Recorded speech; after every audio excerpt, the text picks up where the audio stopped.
regular meeting of the San Mateo County Harbor District Board of Commissioners to order. It is April 16 and 10 a.m. So roll call, or I'm sorry, Pledge of Allegiance first.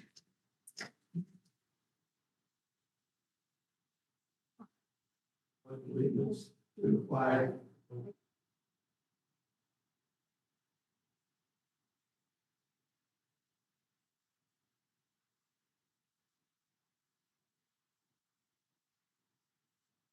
You roll call, please.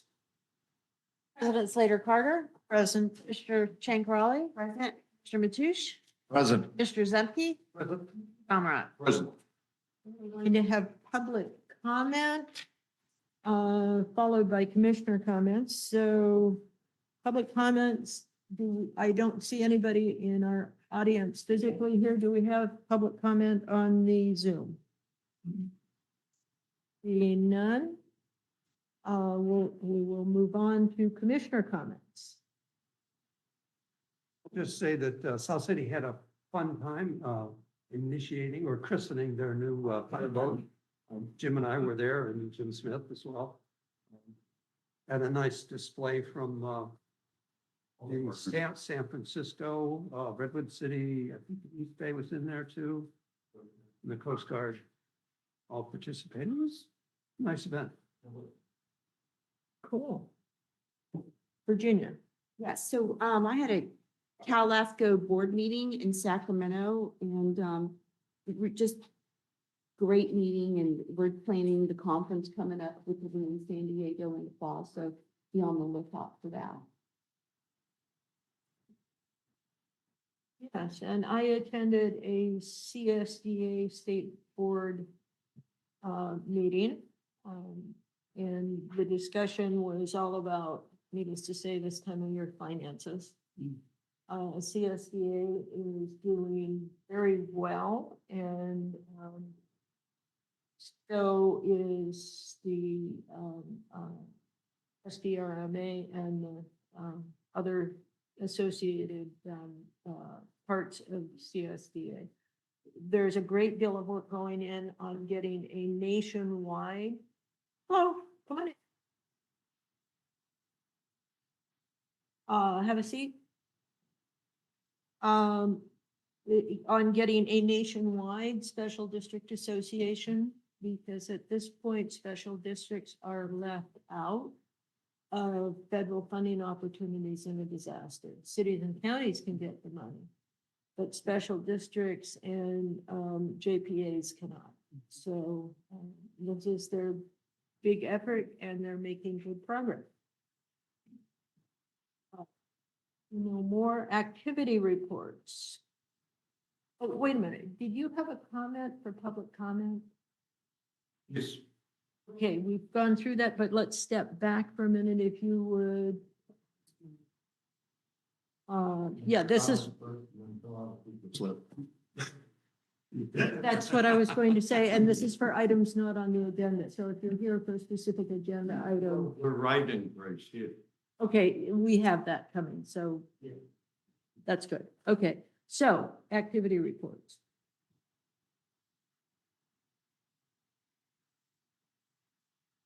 Next month, CSDA has their legislative days, right in the same day as our board meeting. So we may want to think about in the future, sometime rescheduling our board meeting for a special meeting next month instead of having the regular scheduled meeting. Because I know some of us will be attending. I'll be there. Catherine's going to be there. So probably won't have a quorum on the day of the meeting. So,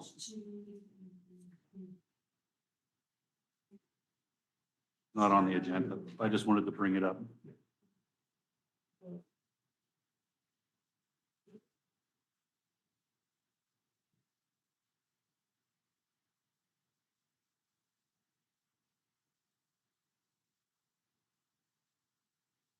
Operations. Nothing significant, report, in addition to the staff report, both harbors, everything's going quite well. Yesterday I met with the fine engineering consultant and the contractor at Oyster Point Marina. We are moving construction sometime next month on the gangways for the new gangways for dock 1 through 6. Raising the elevation for the access will no longer be challenged by high tide. But both harbors.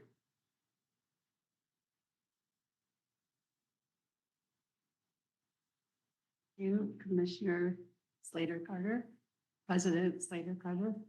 The admin staff set up all the new business processes in order to support the boat storage facility, so that kept them fairly busy. We're also scheduling our interim field work for the 24-25 fiscal year audit. And then the other thing of note is that we're looking at adding a Roth 457 plan to the employee benefit packages. And that's gives the employees an option to do a pre-tax or post-tax contributions, but it also allows some employees who are higher earning employees to contribute to the Roth ERA because they can no longer contribute to a tax deferred program for catch-up. IRA, the Roth 457, yeah, deferred comp, yeah. No longer contribute catch-up contributions specifically. Roth is.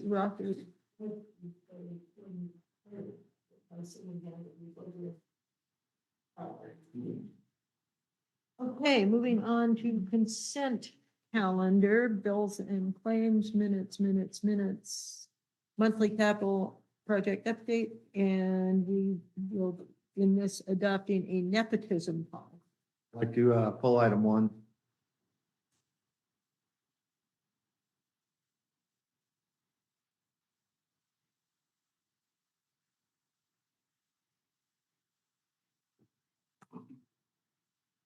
All those, no, we don't need a roll call. All those in favor say aye. Aye. Motion carries. Let's talk about bills and claims. I had one question on bills and claims. I see that we're paying about, I don't have the exact page in front of me now, $9,000 and something for, to Charge Point. I know that we have a charge system there for our electrification of vehicles. And I'm just wondering at some point if we can calculate how much people are actually paying to use that.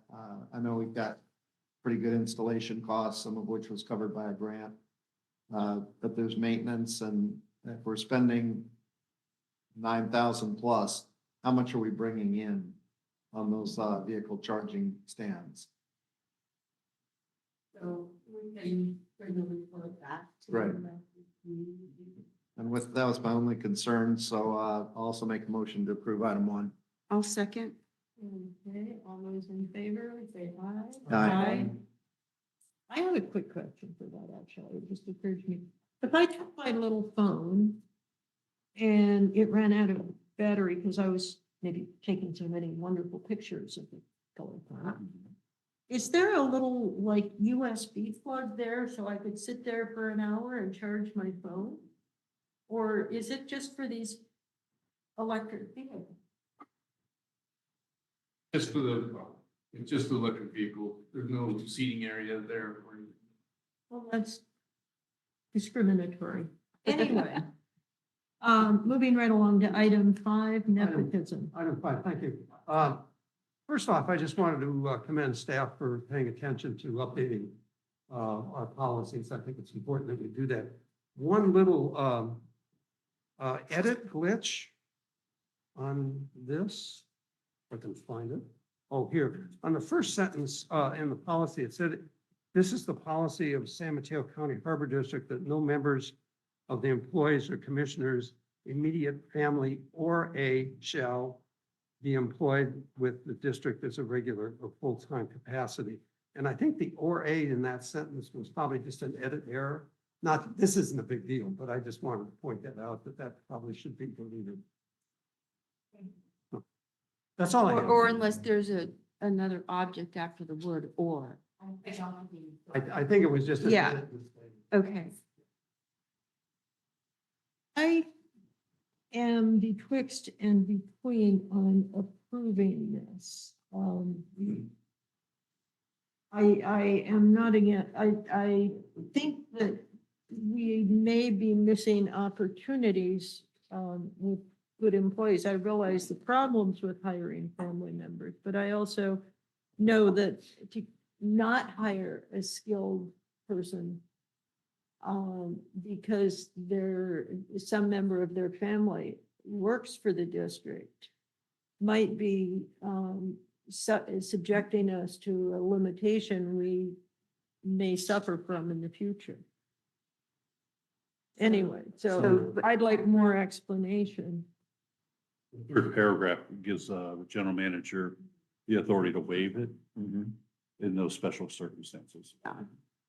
I was thinking the same thing, and I then started reading the rest of the report. Well, because then there was the whole definition of family member, so that's all defined, but I did notice that it says that the general manager may waive this restriction. We've exercised that one. Okay, We do have one set of family members that work for the district, but they're at different facilities. okay, good. I will make a motion to approve nepotism policy 6.1.14. I'll second. All those in favor? Aye. Aye. Motion carries. Moving on to item G. Discussion, surfer speech information and update. John? This is just an update information only on the Surfers Beach Restoration Pilot Project. And we've got our Fred Damis is on with us, and he'll give us the most recent activities update. Brad, can you hear us? I can hear you. Yep. Can you hear me? Yeah, go ahead. Thanks, John. Hello, commissioners. Thanks for the opportunity to give this quick update. I guess the big news is that finally we're out to bid as of last Monday, the 7th of April, which is, that's a big deal. We've been waiting for that a long time. That's exciting to see this kind of moving forward to that point. The next big steps are this Friday. We've got a pre-bid meeting at the that same room that you're in right now, as well as a site walk after. It's a hybrid meeting. If people want to join by Zoom, the potential contractors, then they can do that as well as showing up in person. After that, they have the potential bidders have a few more days to be able to come up with a list of questions to ask the district, and we'll respond to those within, I believe, 5 or 6 days. And the bids are due on May 6th. And we know that there are a few dredging companies interested. Our construction expert at subconsultant to ESA has reached out to all the viable dredging companies that can bid on this. Within the bid documents, we have qualification criteria so that, if you're not qualified with experience to do dredging and beach nourishment projects like this, you won't be allowed to, submit a qualified bid. So, we're expecting, we know there's at least a couple of companies interested in preparing on the bid. We'll see what happens, who shows up on Friday, but everything's looking good so far. Other than that, just kind of getting everything prepared for the pre-construction surveys, eelgrass, black abalone, nesting birds, all that kind of stuff. Kind of getting everything in a row, getting all our ducks in a row and prepared. I believe that you guys will be having a special meeting on May 8th to consider approval of the winning bid for construction, along with the other services that I had mentioned before, which are the engineering support during the construction phase, construction management and inspection services, as well as the 5-year monitoring and adaptive management plan. So that's kind of where we are at this point. There will be more details the next time that we present to you, and hopefully we'll have a really good bid to approve. So I mean, definitely some progress happening, and a lot of things happening behind the scene right now, working with ESA and kind of preparing, and of course with John Moran, and just getting everything ready for this pre-bid meeting on Friday and lining things up so that the next phase, once we have somebody on board to do the construction, happens smoothly and, you know, as quickly as possible. That's about all I have as far as an update for today.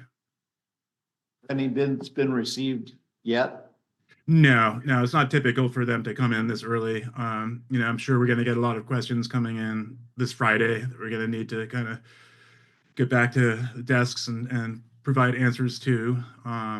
But we certainly know that there are a couple of companies that are interested in it, just because they've reached out, and we know from their construction expert who's kind of been spreading the word.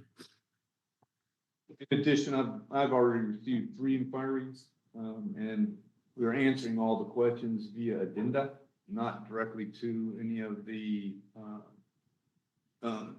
proposers that are questioning or making questions. We're answering the questions to all proposers and also putting it on our website. Melanie did, fortunately for us, advertise in 2 different publications, these invitation for bid. And we also, Brad and the ESA team also sent out notification to everyone that we believe may have been interested in a like project or had experience with like projects. And in addition, we put it on our distribution list and notified the plan as well. So I think we're getting quite a bit of interest in this project. It is the number of contractors, that lead contractors that can actually do this kind of work is somewhat limited. So it's not going to be a situation where we end up with 10 or 15 bids. I think it'll be more in the neighborhood of 3 or 4 bids. But again, we do have a pre-qualification as well, so that we aren't getting bids from people that are or firms that are inexperienced, companies that are inexperienced in this type of work. Brad Damas has done an excellent job in, I think it could be noticed that this is a big threshold in the project progression. And Brad's really done a great job on behalf of the district and the community to get us to this point now. And of course, the board deserves recognition too, and the general manager for allowing the project to go forward. I mean, they're an important project that the community is very much in favor of. And I did, I don't know if everybody could hear, a little bit garbled, but the invitation for bid did go out to everybody on April 7th. And the bids are going to be due May 6th. And I did put in the staff report, and it's posted online, the timeline for all of the bid activity, in case anybody's interested. And as Brad mentioned, the general manager is going to be getting with the board to request a special meeting so that we don't have to wait until the 3rd Wednesday of May, our next regular scheduled board meeting. Ideally, we're going to be able to compare the bids for construction, which is largely just if they're qualified bidders, it's going to be the lowest qualified bidder. There's a requirement that we go with the lowest bidder for lowest qualified bidder for actual construction. And of course, that's all in accordance with the public contract code. Again, Brad, thank you very much for all the hard work you've done to get us to this point. It's been many years. It's been a challenge. I also want to acknowledge John's been, acknowledge everybody else, but it wouldn't have been able to move forward without John's, strong project management from the district staff perspective. Gray hair at the start of this, the same thing. I have, go ahead. Go ahead. Oh, but I have two things. One is kind of a question. I polled the Corps of Engineers yesterday. For many years, they've been holding over money out of Regional Sediment Management Program to put on post-construction monitoring for things that the Corps was going to do. So John Dingler, who was part of that, I think he's still working for the government. He's not working for the district at this point. So I'm trying to find out if that money is still in reserve. I know for many years they were trying to say, well, if you're not going to use it, hand it back. The district never did that. I think the money's still in that account. So I just want to get an idea of, to make sure that the Corps is on what they said that they were going to do for this project. And I don't know, maybe you have an update to that you know more than that.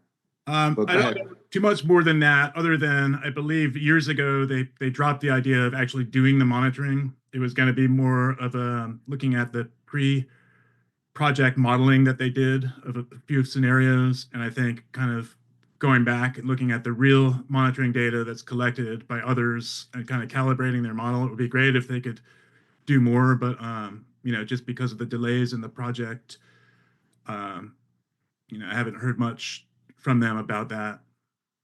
But I'll thank you do for what I calling. can to try to confirm the money's there. And if that money is not there, if there's a way through some other R&D money to be able to continue the Corps to do that, I think that will be an important part. The other part is more of a benefit to you and to your subcontractors is Jim and I have been negotiating with Surfline. Now, Surfline, for those who don't know who this is, they are real-time surf reports all over the world. And many of those locations, they have live video cameras. They just put one in a few months ago at the Miramar Beach Inn that looks towards our area, but there's a massive power line that goes right in the middle of it. It's live and it's real time.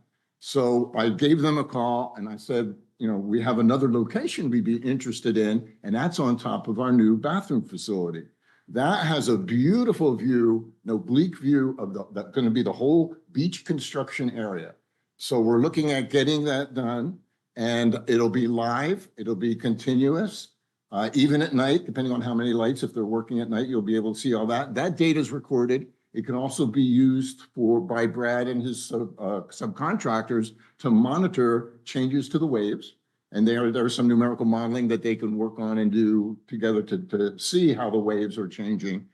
Then when the engineers come look, I'm going to see if there's a way to take a look at the area where we'll be dredging for the eelgrass and see if we could see some of that. This is really to give the public an opportunity to get on that system and to take a look at live video of the construction, what's going on.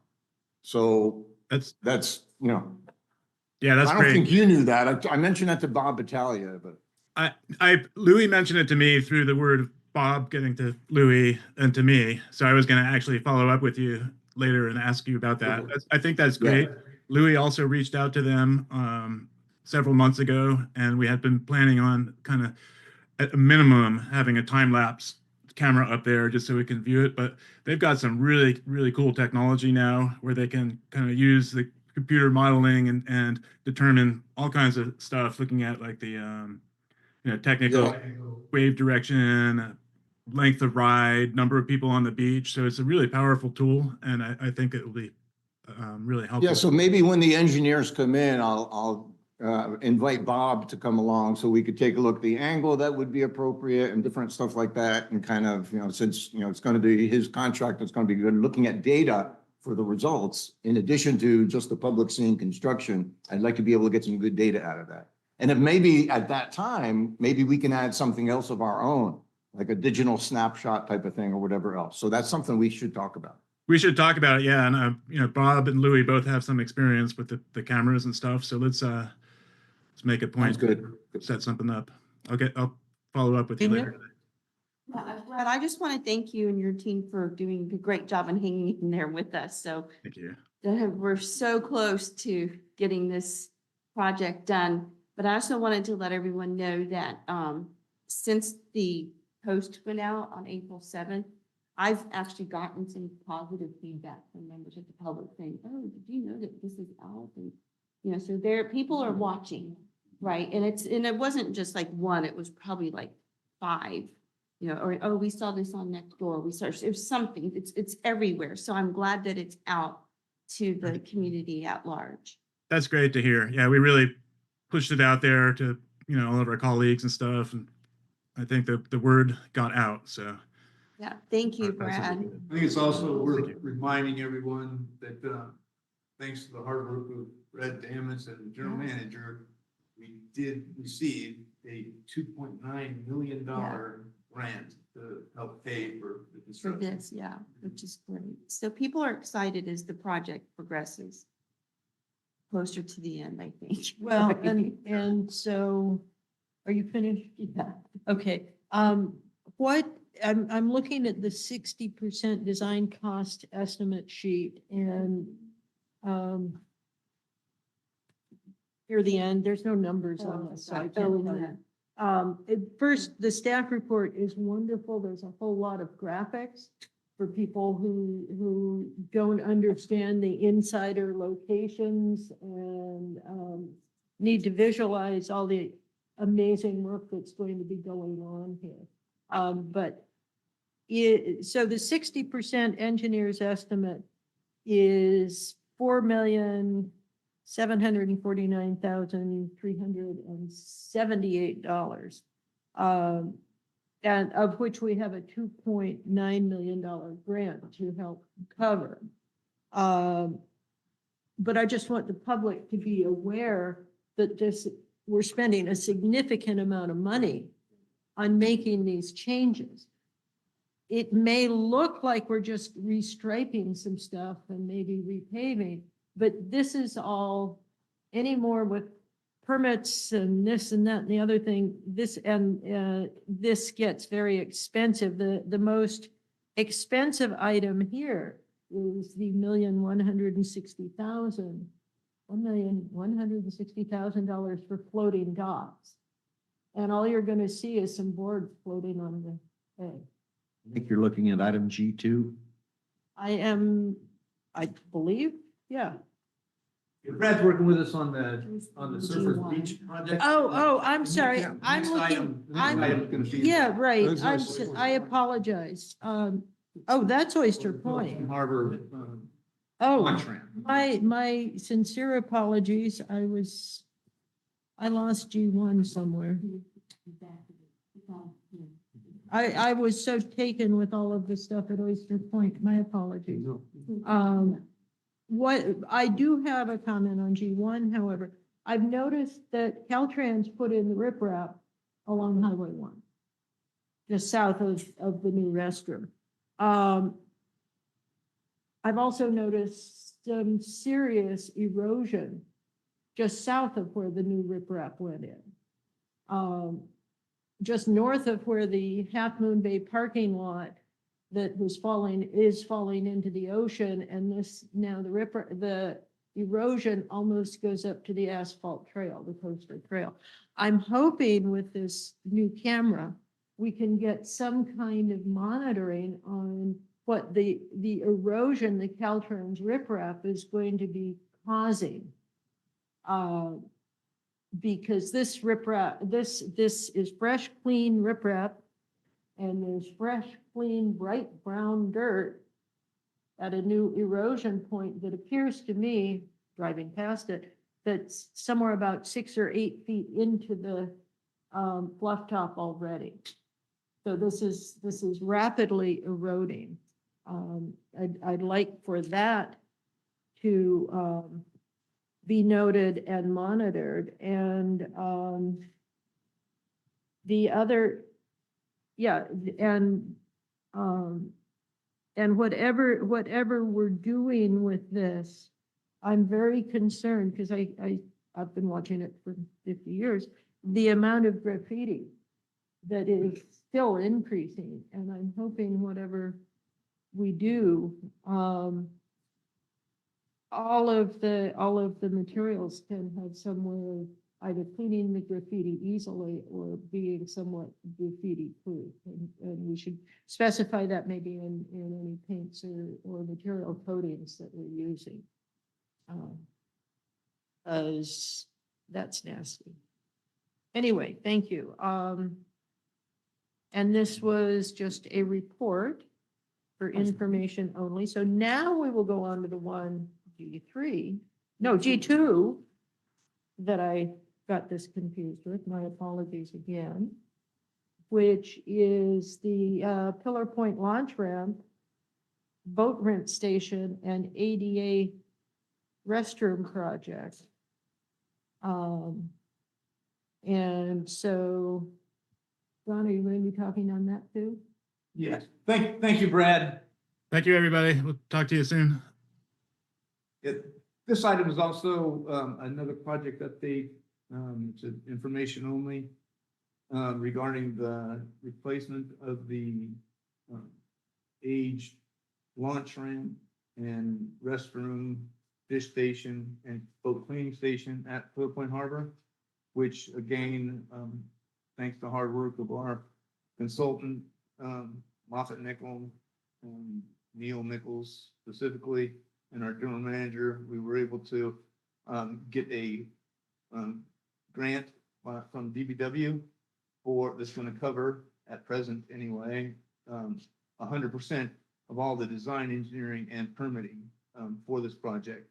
We are at approximately 60% design of the project at present, and wanted to bring it to the board and the public so that everybody is aware of where we're at and the direction that we're going, keeping in mind that the direction that we are going is consistent with and in close consultation with the Division of Border Waterways representatives, grant representatives, that will ideally, if we do design this project consistent with their guidelines, we'll be in a good position to maximize our chances of getting a grant for construction as well.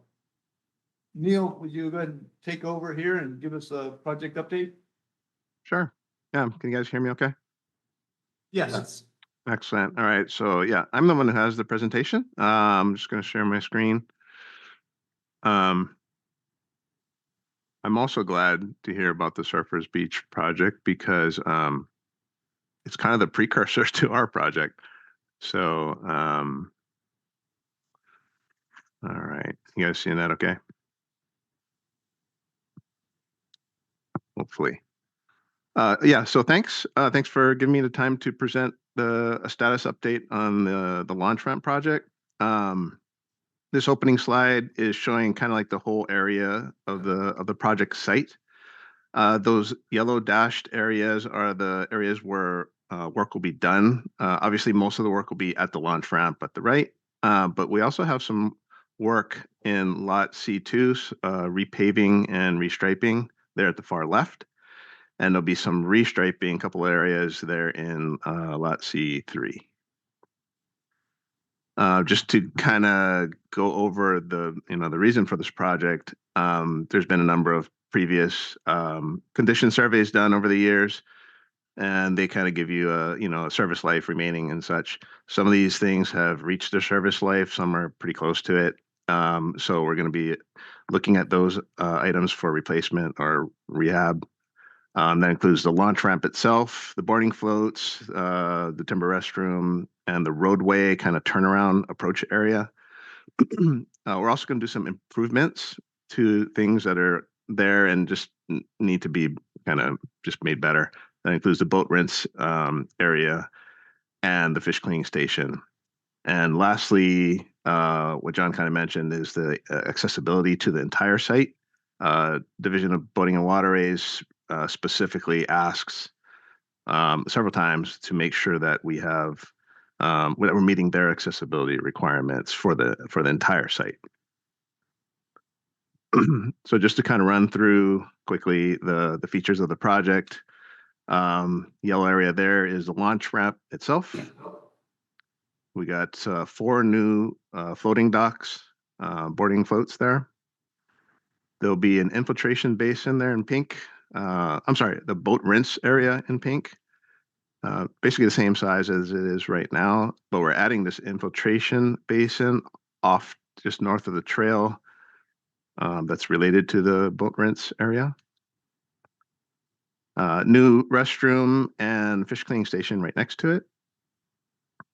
We're going to overlay the existing concrete pavement with asphalt concrete. And all these blue arrows kind of show the accessible routes from that one car accessible parking space to the restroom, from the restroom to the dock, from the dock to the trail, et cetera. So all those areas that we need to make accessible. What's not shown on this image is the work up at the parking lot to meet accessibility, but that'll be on a later slide. So another quick overview comparison between existing and proposed. Main thing to note here on the proposed is kind of like the comparison where the top of the abutment is. So we're moving the abutments landward and upward so we can meet slope requirements for accessibility. The end of the launch ramp, the underwater end, is going to be a little bit further out. That's just because when you overlay an existing ramp, you lose water depth, and we need to meet water depth requirements per DBAW. So we got to stick out an extra panel at the end. But the important thing is the end of the docks is not going to be any further out into the water, so that we're not, quote unquote, extending or expanding the facility. So the docks will be pretty much the same footprint. So starting at the launch ramp, the top photo is showing the precast V-grooved panels that'll be put in for the lower part that's in the water. You kind of just slide those down on top of the existing ramp. Tricky part of this is the piles are going to remain, so we have to kind of customize a few of these panels so they can fit around, excuse me, around the existing piles. The upper part of the ramp will be cast in place with broom finish, shown in that bottom photo. And because we're moving the abutments landward and upward, we got to take out the trench drain and move it up. And we'll put a crosswalk next to the trench drain. Just a few images showing a profile view of the ramp. The middle one is kind of just showing what we're proposing to do, kind of your typical overlay of an existing launch ramp, putting new panels on top of the existing one. And the bottom image is just showing that, in between the docks, you're going to have that V-groove surface for the 6 lanes, the 6 launch lanes between the 4 boarding floats. So for the boarding floats themselves, the piles are going to remain. They're serviceable, so we're going to leave them. The new docks will be aluminum framed and same kind of plastic pontoons that we have right now, but they'll be new. They'll look a little bit like the one on the bottom.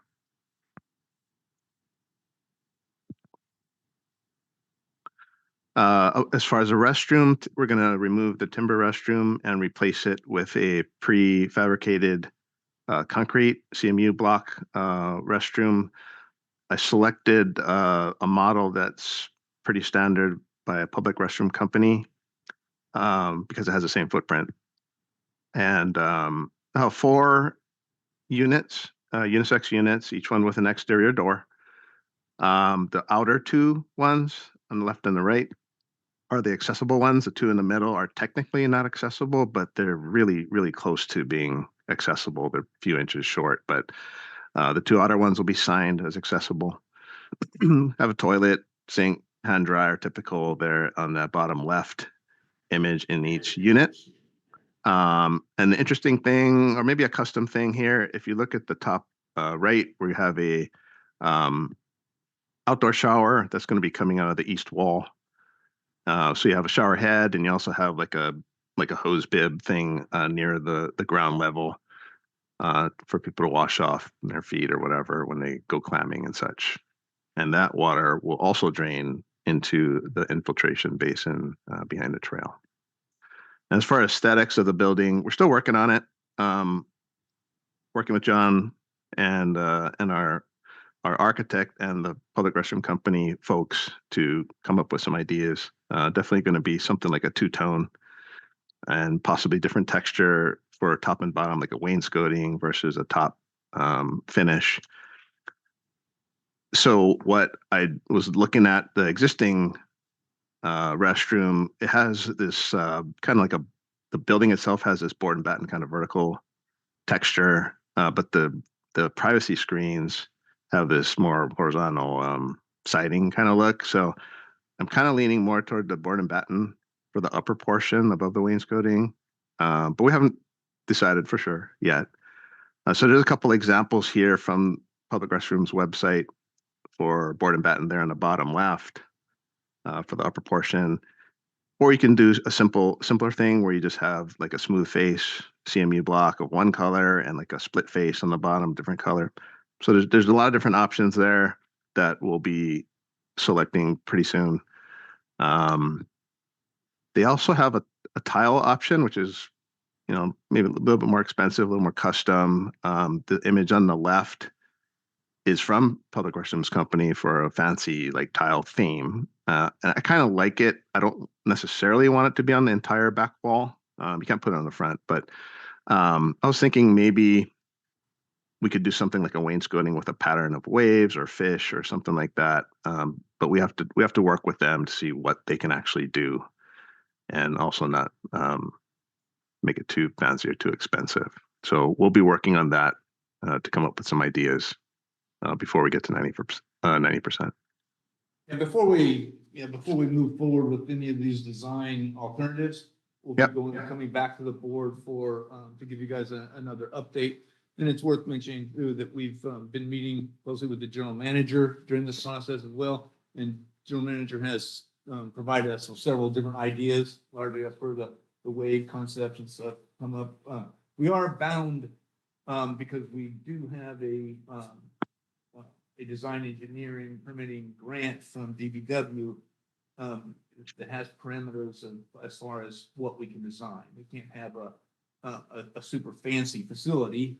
This is a utilitarian type launch ramp restroom, and that's what DBW will pay for design of, and hopefully again will be getting a grant for actual construction as well. But we can do the best we can to make it look very nice and be something that the public enjoys. And the general manager has given us several different ideas already, and the architects at Moffett Nickel, Neil, will be working on that as we move forward. Go ahead, Neil. Sorry.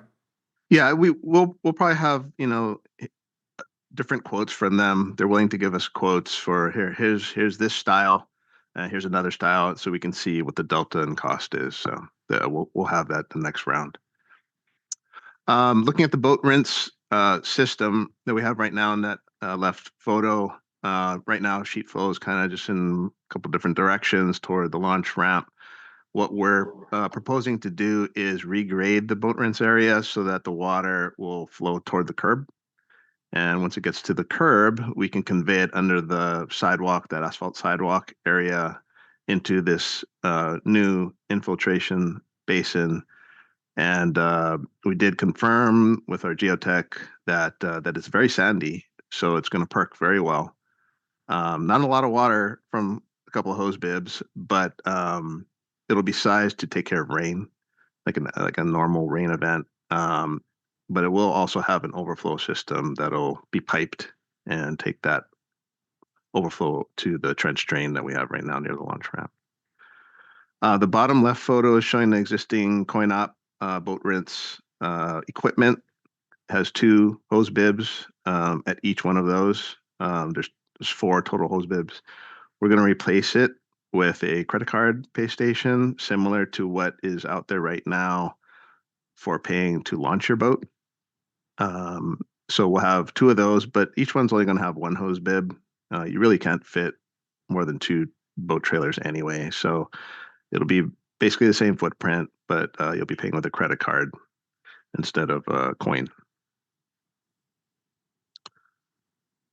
As for the fish cleaning station, we'll take out the existing one, which is kind of there along the top of the shoreline. And we're going to build a new one next to the restroom. What I'm envisioning for this is a steel canopy, like a 2-post steel canopy. And underneath that will be a large fish cleaning table.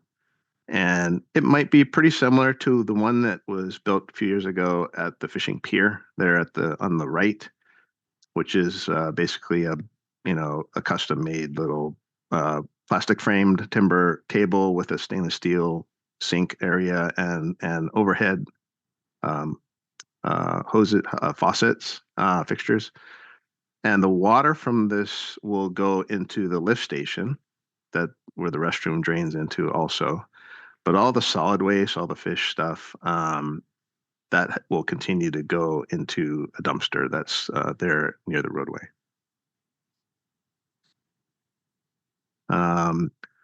A number of site furnishings will be put in. We'll have a water fountain near the restroom, pretty similar to the one that was just done at the RV park. Some concrete benches, planning on some kind of custom, like either lettering, for Pillar Point Harbor, or maybe some fish or wave theme motif cast into the bench. Found this aluminum wave shaped bike rack, which I think is pretty cool. We'll have one of those near the trail. A couple of new, or actually 3 new floodlights, dark sky compliant floodlights. 2 at the launch ramp, 1 near the parking area next to the restroom. And of course, we'll have a project credit sign that, because it's funded by DBW and the Harbor District will have their logo as well. As for signage, the goal is to remove some of this large vertical signage. They have like a kiosk right now in front of the restroom, and there's also a pretty new one along the shoreline, and replace those large ones with, the waist high kind of slanted information signage. One of these or several of these, I think, were put at the RV park project, so it's something similar to that. And we'll put a number of those, maybe 6 or 8 of those along the shoreline, so that it's not quite so big. So you can read the sign and then just look over the sign and see the water. So that's the goal. We'll have to work with DBA and our architects and work with the district to figure out, what are the graphics. So some of those might be standard graphics that DBW already has, and some might be more custom for our particular site. So now we're talking about the trailer parking. This is something that DBA has specifically requested. They really wanted to have one space near the launch ramp that would be accessible, and asked me if I could fit one in there. And I said, well, yeah, we can. We can stripe a single accessible trailer space, 10 feet wide by 40 feet long, without doing a whole lot extra. And there's still plenty of room to drive by and with your boat and your trailer. So there'll be one accessible parking space down at the launch ramp. We need 5, so the other 4 are going to be put up at lot C2. The unfortunate thing is I had to put it in a place that's really, really flat. The hardest part about ADA is just how flat it needs to be in all directions. So this northern parking row is the only place that's even close to 2%. It's probably about 2.1, 2.2%. So my design is going to be just tear out the asphalt of that row and the 2 aisles, the 2 traveled ways on each side, repave it to meet ADA within the row, and then just feather it out in the aisles, and that'll meet the requirements of ADA. We got to put in some curb ramps and some crosswalk and some other things just to get them back to the sidewalk along the roadway. But that's the only way we can make it compliant. So in putting those 4 spaces, accessible spaces in that row, we're going to lose 1 trailer space. So to offset the loss of that 1 space, I'm proposing to stripe 2 more spaces in lot C3. Those used to be striped as spaces, but they're not right now. So in total, we're going to gain 1 space in lot C. Plus, we also gain 1 space down at the launch ramp. So overall, we're gaining 2 spaces. So I think DBA will accept this approach. And now we're getting to the cost estimate. So here's a 60% cost estimate. On the left is my estimate. On the right is the one done by DBA a couple years ago. some of the items don't match perfectly, but overall they had budgeted in their feasibility study about 3.8 million. My estimate is coming out pretty close to 4.8. So there's about $1 million difference. And I was trying to figure out where exactly that came out from. Came out a number of small areas, but the two in red are the big ones that I suspect are the biggest cause of the difference is demolition. I don't know how they accounted for demo. I suspect they just kind of included it in other items, but I'm putting it out as a separate item, and it's it's $500,000. And the floating docks, the 1.1 million is kind of the going rate for floating docks right now, as opposed to about the 500,000 that they were carrying. So, right there, that's pretty close to $1 million, and that kind of explains the overall difference. So, that's just for comparison's sake. I think we just got to go with what the going rate is right now, and that's it. So I don't know if you have any questions, but I can hopefully answer anything that you might have. Thank you. We have questions from the board. Virginia? Yeah, thanks, Neil. Just if you go back to the site furnishings page in the presentation, which I don't see any page numbers. But anyway, it's the floodlight dark sky. Yeah. So I love the whole dark sky thing. How does that work in terms of time? Like, are the lights going to stay on the whole time? Because I guess theoretically they could, or do they are on a timer to turn off? I mean, how does that? I'm a Let me big. just jump in real quick, Neil. As you're aware, I'm sure. Yeah. The commissioners, I know, get many questions regarding lighting at Clear Point Harbor and at Oyster Point, just as we do as well. So we're very sensitive to those concerns, and the general manager made sure that all projects that we do now are consistent. The lighting is consistent with Dark Sky International. That's Oh, okay, but Yeah. not the dark. So I'm assuming Dark Sky International is I'm familiar with the dark sky concept, and I actually believe in the dark sky concept. They've got a website that Yeah. actually lists manufacturers and models Okay. of lights that are largely downward facing, amber, low intensity LED lights. And that's what this project will be spec'd for.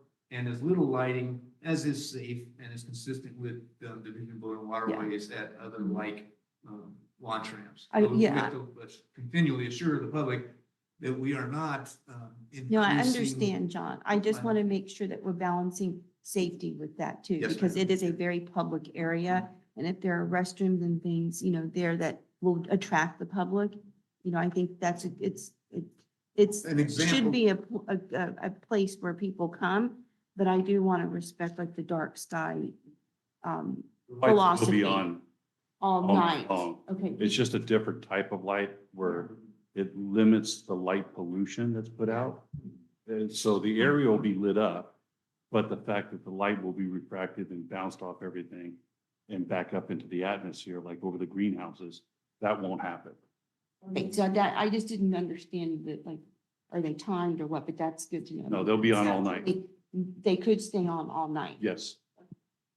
So yeah, there's a couple of things we can do, and what I had planned on doing for this one, and as far as our electrical designers, they did a illumination study. So you're trying to balance what you're saying is there's a desire to have a dark sky, but there's also a desire to make sure that you have a minimum illuminance. And it's a very wide launch ramp. So short of putting a light in the middle, you gotta light it from the sides. So you're trying to hit a certain target of lumens per foot kind of thing in the middle. So that's why we're gonna do 2 on each side. And then you have the 2 parking spaces next to the restroom, just for safety lighting. And then the restroom will have its own lighting. And that's all down lighting around the doors, 1 light above each door. So that'll have its own kind of like safety, just lighting for general safety. But what I think we were gonna do was have they're on all the time, dusk to dawn. but there's also the dimming capability that's pretty common nowadays, like in parking structures and a lot of other places where motion sensor will turn them on. And when there hasn't been motion for a certain amount of time, they go to like either 50% or 10% or something like that. So they dim if there's no action. So that's an option we can do, which is kind of nice. So it's not just fully lit up all night. So we can certainly modify that, but that's the route I was going was I was going to have it dimmed via motion. Maybe only the launch ramps might be dimmed per motion, and maybe we could leave the other one on all the time because it's next to a trail. There's options. You can decide which ones to have on motion or not. Okay, thank you. Sure. I had a question on, of course, the launch ramp is a revenue generator for the district. And as I look at this, I'm envisioning, how long is the construction process going to close the boat ramp? Or do you have any guess on that? How long will construction take is the question? I'm assuming that the launch ramp is going to need to be closed during the construction period. Correct. So how long a period do you kind of anticipate that being? Oh, the period of being shut down, I think it'll depend. It'll probably be between 3 and 6 months, but it depends on what exactly we're doing. Asphalt pavement will be pretty fast. The launch ramp, the placement of the panels on the launch ramp will be the hardest part. Yeah. In addition to just placing the panels, casting the concrete and everything that you got to do some scour rock around the edges. It's kind of got beat up a little bit. Plus we got to raise it up a little bit. So there's work that has to happen in the water. And also the Surfers Beach project is going to be taking sediment off of the launch ramp ahead of this project, right? So that's why these two projects are kind of related. So hopefully when they take all the sediment off the launch ramp, it doesn't come back too quickly. So it doesn't mess us up when we want to place our panels. So if that happens and it's nice and clean and a lot of sand hasn't moved back on top of the launch ramp, it'll be quicker. Kind of hard to predict, right? So if sand does come back in between the two projects, we got to take that off. So there's some potential there of work that we don't really know if we're going to need to do it or not. But my guess is somewhere between 3 and 6 months. I just wanted to make sure that we're thinking about this. Well, two reasons. One, for our budgeting. And number two, we do have a large boater community that uses the boat ramps and giving Right. them a lot of advance notice so it doesn't hit them by surprise. Right. Yeah, it's going to be somewhat similar to when we dredged it last, which was 2019 or something like that. A real dredging episode. You just have to shut it down. It's just messy and a lot of equipment and stuff in the area. So we'll time it so that it's not going to bother the heavy use times a year. Yeah, it's a good thing to be aware of. Sure. Yeah. Are there any options to shut down 3 and keep 1 open while construction on part of it is going on? We could still have some minimal use of one of the 3 or 4 ramps. Staggering. Well, I mean, phasing it so that Yeah. something still remains open. And then there might be like when you're doing the asphalt paving, you may shut that down for a week or so. Yeah. But I don't know, that's It's something to possible. think about. Yeah. And then possibly construction during one, I'm assuming we know when the minimum time. I mean, we probably use it, people put boats in all year long, but there's probably a time during the winter, I would think, that they're not using it quite as much, so it would have a lower impact on. Like Christmas. Yeah, like Christmas. Yeah, Then I we're think- paying twice as much that people Yeah, work. The work is a lot of Just times. some ideas to think about. Yeah. Of trying to keep something open while we're working on the other parts. It's possible. There's not, it's such a wide ramp with 6 lanes that it takes 3 panels to cover the width. So it's conceivable that you could put in a panel on one side, and leave the other one. Like if you did the far east one and let them keep using the far west one, and you still have a buffer in the middle that no one's going to be in. So you're not right next to working equipment. Yeah, it's possible. We can look at that. The work windows and times and such, that's going to be governed by permitting. You know, there's in-water work windows that you have to stay within. So kind of just stuck with that.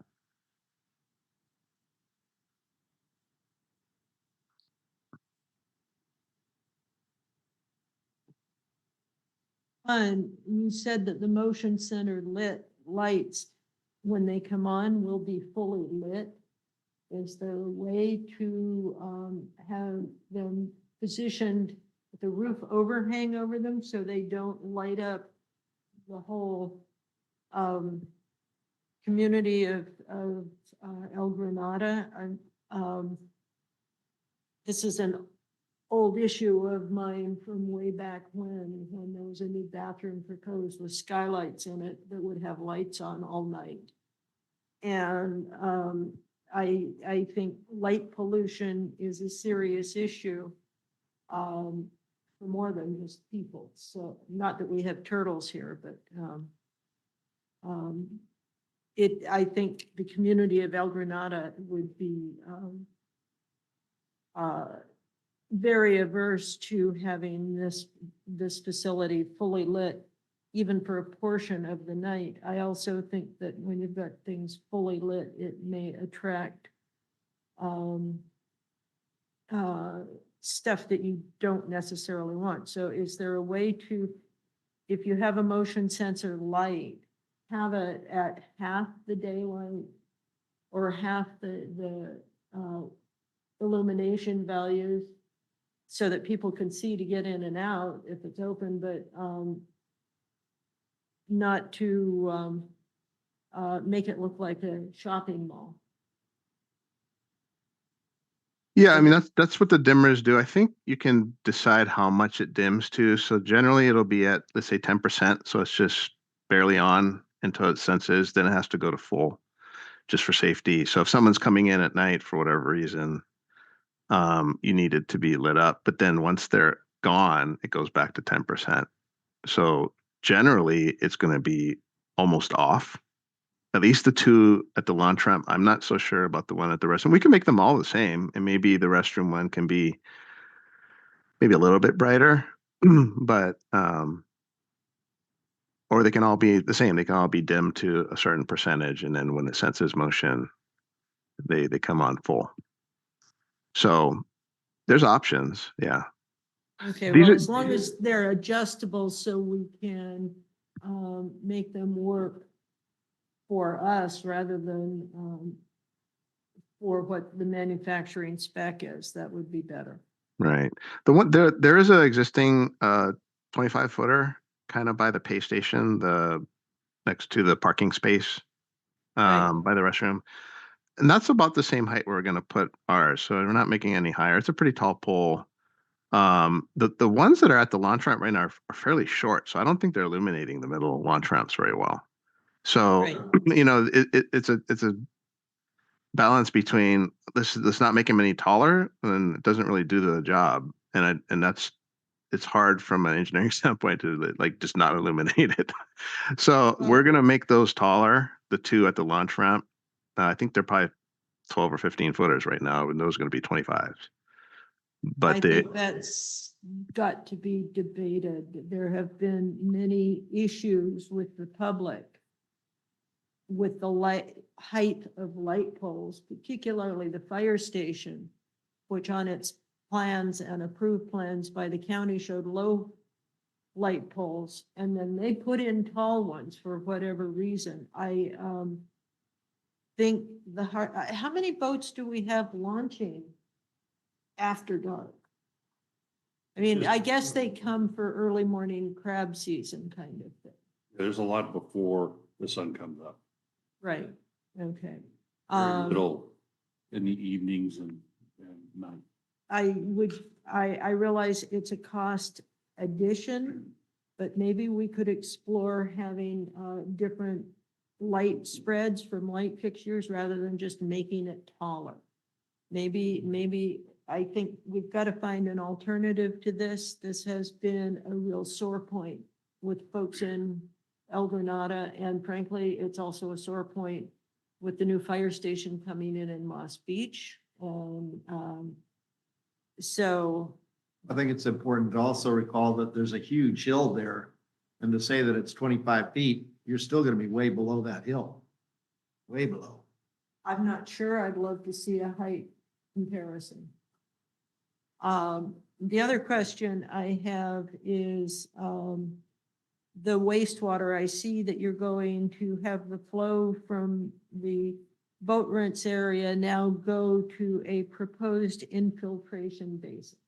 Mhm. Is this going to be with plants and engineering going to accommodate a heavy 100-year rain? Or is it going to turn into a giant mud hole? It's going to be sand.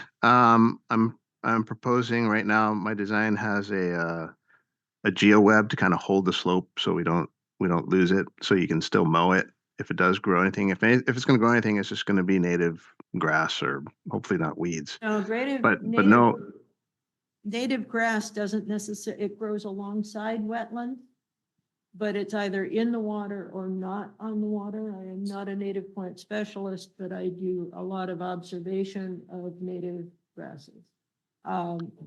I'd like to see more attention paid to this. We almost lost our sewer plant several years ago due to a major 100-year rainstorm. And what I'm hearing you say now is there's just going to be a ditch of sand. correct.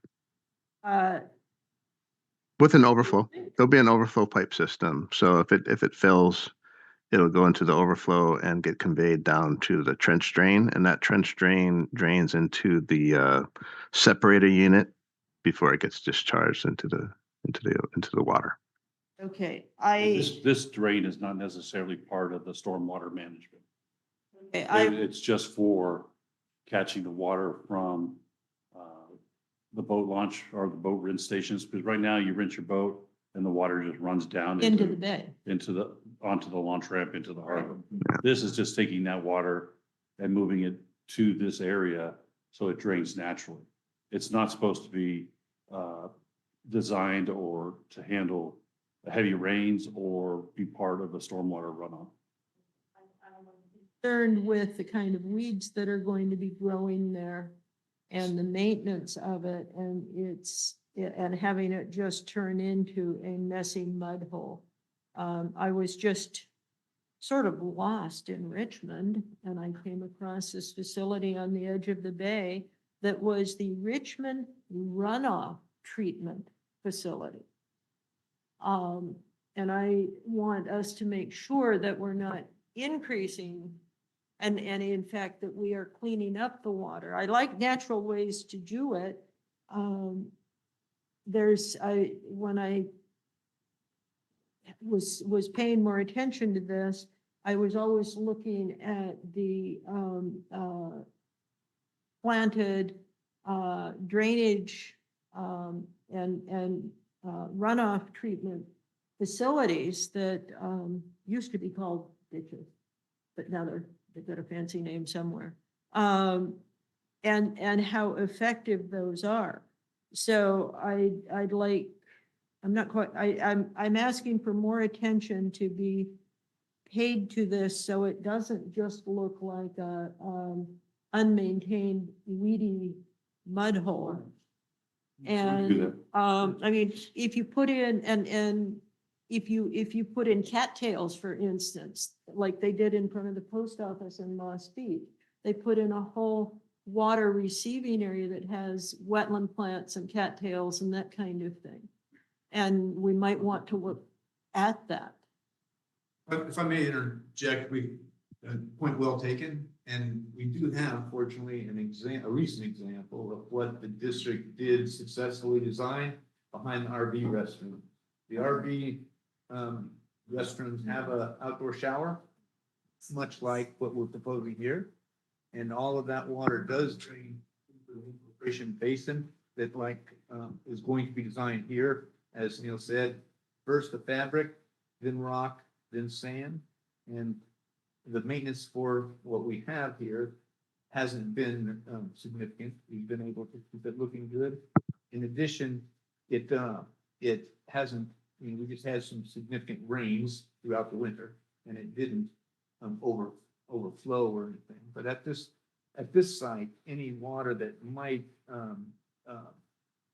be in addition to, what we regularly always had, because of people washing their boats, any overflow, in addition to the rains, et cetera, extreme rains or whatever, that will still drain with gravity down the launch ramp to our, the new, sectional or cross-sectional drain that then goes to a gravity-fed filtration system before going into the basin. So there are going to be design safeguards, and I think we do have an example of what's working successfully. This will be on a little bit bigger scale.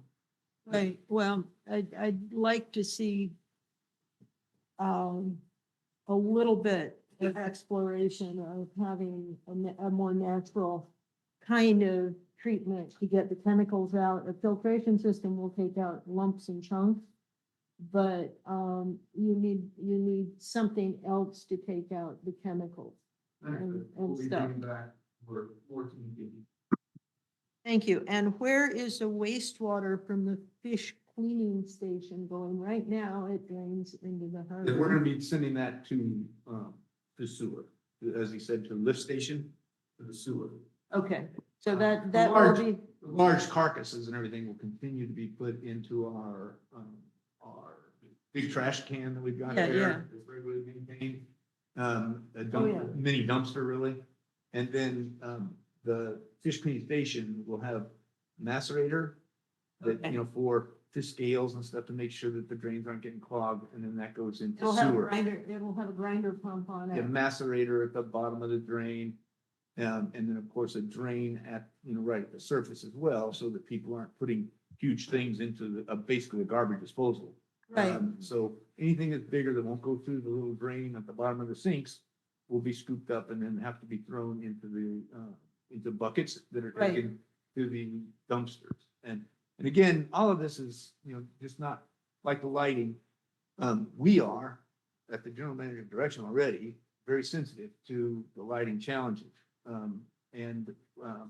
We are, as I said before, making certain that all of our projects are consistent with the state of the art, Dark Sky International. If you go to their website, again, they're very specific on what is good lighting. But we're going to be going above and beyond, as we have told Neil, and that's why he's coming up with these alternatives with regard to light dimming switches and motion detectors. We're going to do the best we can to make sure that the lighting is minimal. But as Commissioner Vincent Riley said, we also need to be concerned with safety, and it also is driven by permitting. You are required to have X amount of lighting for safety by permit and by DPW's guideline.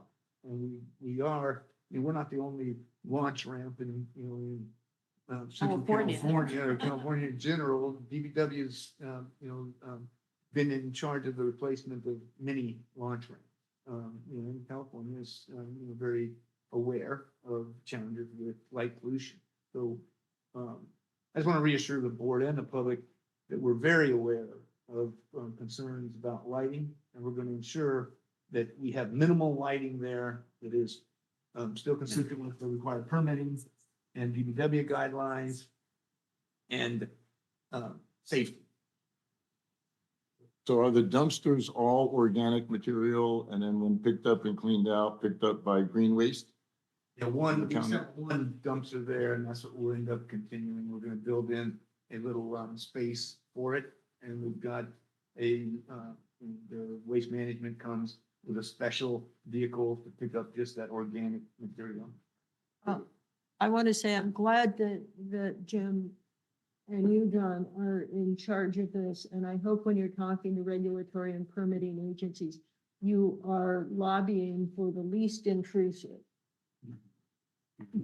I have seen regulatory agencies in my history of doing things on the coast that have been environmental disasters because nobody wanted to argue against something and so they were just going for all kinds of crazy things.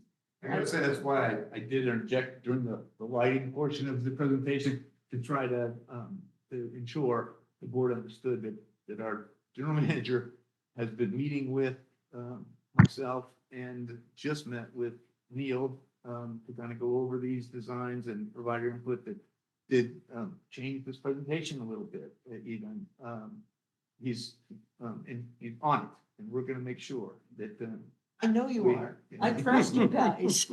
And I will also add that this is going to be a preview of our efforts, our construction standards for the county when we're, or to the community when we're talking about putting in the additional parking across the highway. And if we don't do this right, we're going to have more expense and more negative publicity. I am happy to say that For I've part not, two. I've not received one complaint about the lighting at the RV park restrooms. So I'm happy to say that. And I hope we'll be doing the same. I hope so too, but as I say, there's long-term consequences and expenses, and then there's the, so thank you. Comments. Do we have any more comments from the board? Do we have any from the public? Probably just one thing to chuck in there, which you're all missing, is seagulls. I'm not cutting the fish to, it gets here, the seagulls do a lot of work. Where it's stationed now. Oh, yeah, they clean it up. Where it's stationed now, it's natural people are flipping stuff off to the seagull. And the same's gonna happen up there. Yeah, the seagulls will be doing. a lot So of are work. you thinking we should put in giant, No, let the seagulls be. But thank you. that's part of fishing, as they're filleting, the things are trying to snoop them and, right, they do a lot of good work there. Oh, good.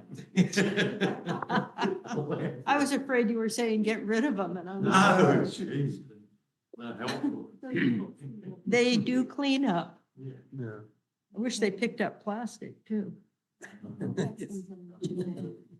Anyway, okay, no more comments.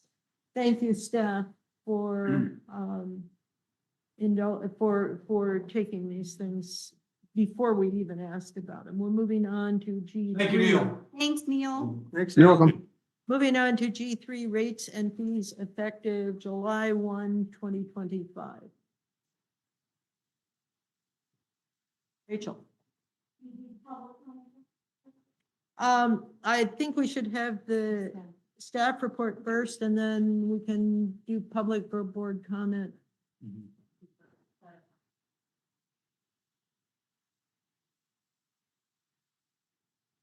No, you get it. Thank you. So I have provided a staff report that increases our rates and fees for 25-26 at the 2.8% consumer price index for the Bay Area, and that's at 2.8%. That increases our operating revenue by $88,000.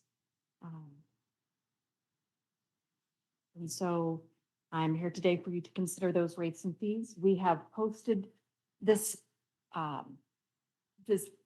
this item on our invoices that have gone out to all of our account holders for the last 2 months.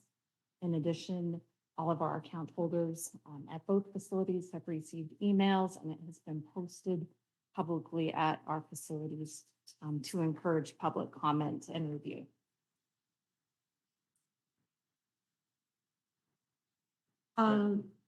This increase is based on a decision by the board in 2017 that we would keep up with the consumer price index and increase our rates in accordance with that published index.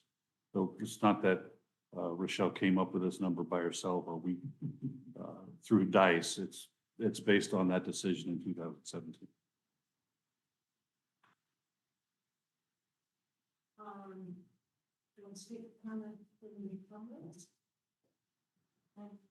Talking, if you could fill out a speaker slip, that way we get to spell everybody's name right. Right. Yes, boss. In 2017, the industry was pretty healthy here. But we know for a fact now it's official, there will be no salmon season this year. Commercials out. Yeah, I've been at the meetings and for good reason.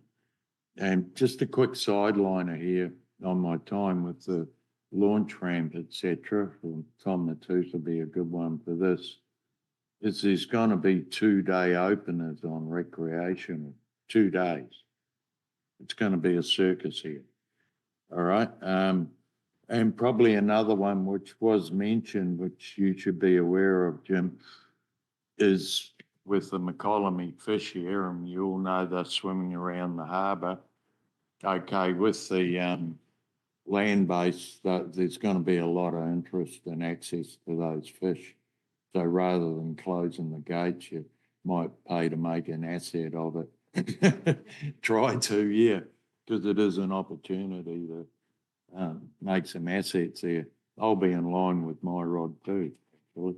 So just quick points on that. But back to the other one, this is our 3rd year without salmon. We had a good crab year last year. This year wasn't so good. So we're not looking up on the scale. I know Fort Bragg, because I was dealing with the harbour master there. He's a new guy, he seems pretty proactive, but he's given the guys a hand there. Last year, Tom, you were sort of saying we threw away a season. There wasn't one there with the research last year. And really recreational might be biting themselves a bit this year and not catching a Klamath fish or something like that. But all I'm saying is we haven't got any money. It's not coming in. So I'm just asking for a bit of a break this year. We're hoping for good returns on salmon for next year. The signs are there for it. But we'll see. We've got a whole new structure for salmon now with quota system. And it's not only commercial, it's recreational. They've copped it, plus the in-river guys. So it's a whole new world there, as it is with crab. So I'm looking for a break on that one. I'm here representing commercial. So that's all I'm after. Short and sharp. Thank you, Jim. Yeah. Oh, for sure. We don't have any speakers yet on Zoom because that is an upcoming item. Anyway, do we have other letters, Jim, that you forwarded one? All letters that we received are part of the agenda package in our online. So we've received Okay. a few asking us to keep the rates as is. Thank you. Let's close the public hearing and then go to the board. So I just want to clarify for me, because I was reading all of these items the last couple of days, that the Princeton, the Pillow Point Harbor Storage, this and this amended fee schedule for the next item, that's not the same property that we're going to be talking about in closed session, correct? Okay, just when I was reading this, I'm like, okay, this is sequentially not right, and then I realized it was not the same property. Wanted the clarification. The APN numbers are on the closed session anyway. I was a little. Yeah, right. Anyway, any comments from the board?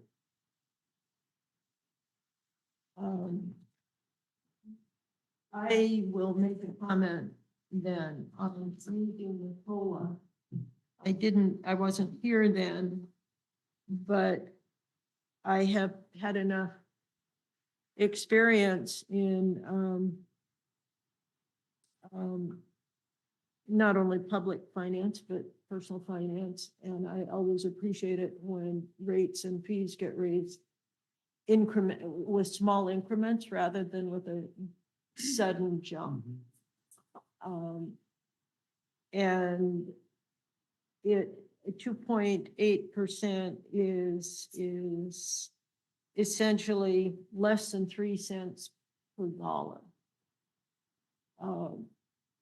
Now, and so I think for the financial health of the district, and in my mind, that's one of my primary jobs on the board is having the district in a financial situation where we can make these improvements, where we can take care of our staff and our public.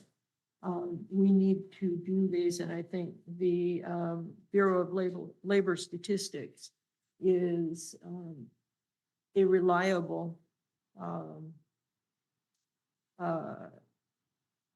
standard by which to increase things. So I think this is a reasonable rate increase for the district, and I'm sure it's going to be tough on some folks because we're all facing increased PG&E bills and phone bills and grocery bills and all that stuff. And the district is also facing those same increased bills. So do we have a motion? I had a question, thought question. I mean, the last 3 years or so, it's been really horrible conditions for commercial fishing. Have we seen increase in the vacancy rate of our slips? Have boats left in droves, or I haven't really kept a close look at that for commercial. Yeah, but for Pillar Point and. For Pillar Point, yeah. We've had boats leave. We've also had people pull their boats and store them on shore to get rid of that expense. But we also, what's our percentage right now, John? During crab season, heavy fishing seasons in general, we always run 100% plus. We get visitors that come in. Since the fishing seasons like salmon have been closed, we have gone down from our regular 100% occupancy to 85% occupancy on average per month on that Pillar Point Harbor. Which is still extremely high Yeah. compared to others.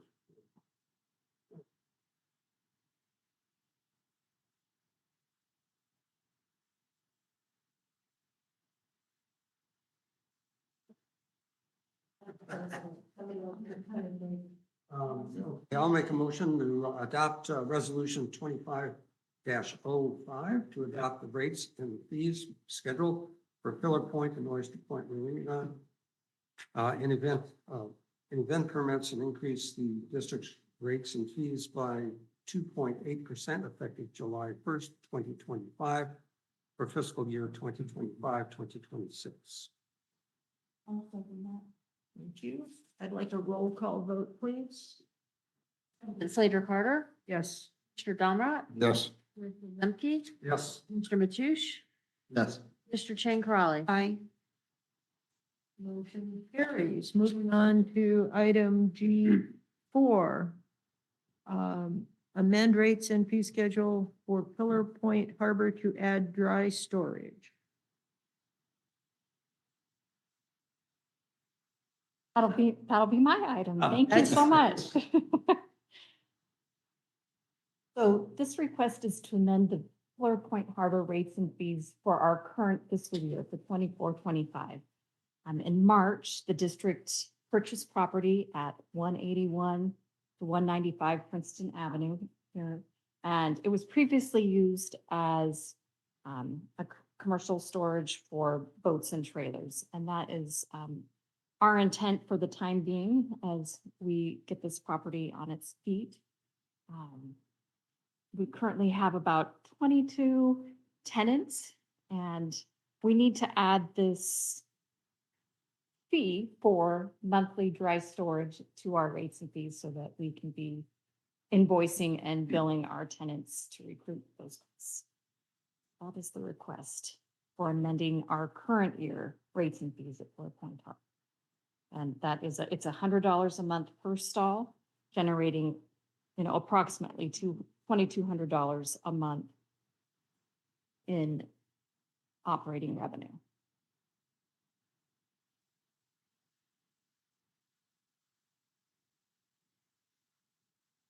63, on the previous motion that we just approved, the rent went from 100 to 125 per 125. stall.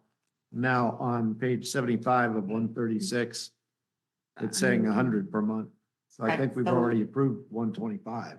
Right, The so room 125 to begin. the in fiscal July. year 2020. So Oh, are you so saying this for is? the remaining months, it's 100. Correct.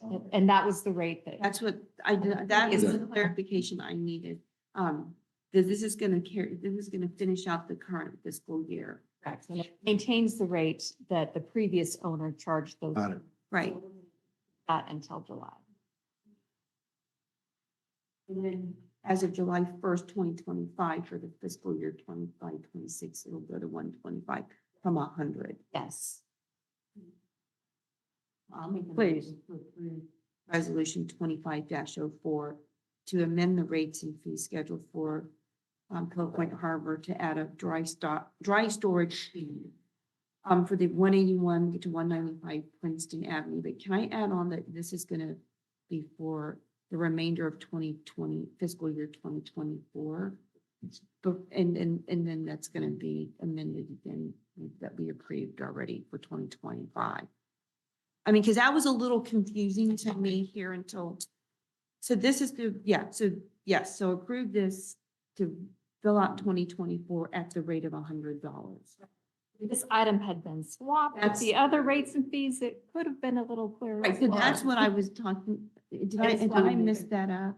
I have clarification, it's fiscal year 24-25. Yes. Correct, Versus 25-26. correct. No, I just, but that was not clear as, if you read this in the current order, it wasn't clear to me.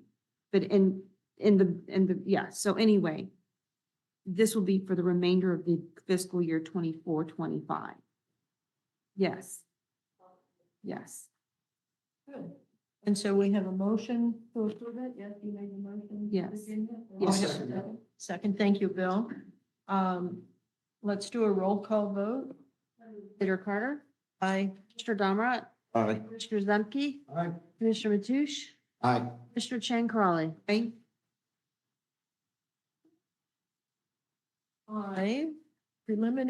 Draft preliminary budget for fiscal year 25-26 budget and capital improvement plan. And this is again, Rochelle.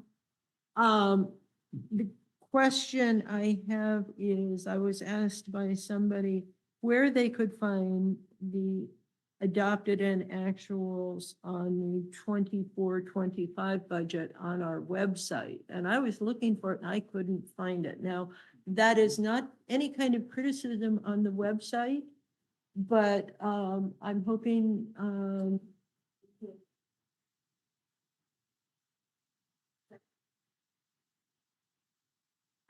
That, and as I introduce the digital budget book, I'm going to try really hard to remember to show you where that's at when I go through the different tabs.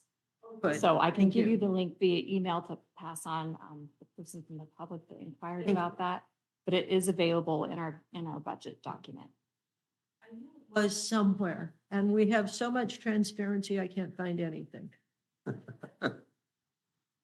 So I think to start off this item, before we dive into some of the details that are provided in the staff report for anybody from the public that is joining us, I'll do another overview of our digital budget book product so that you know how to navigate around. So our budget book can be viewed as a PDF or as a digital item. I have it shared here.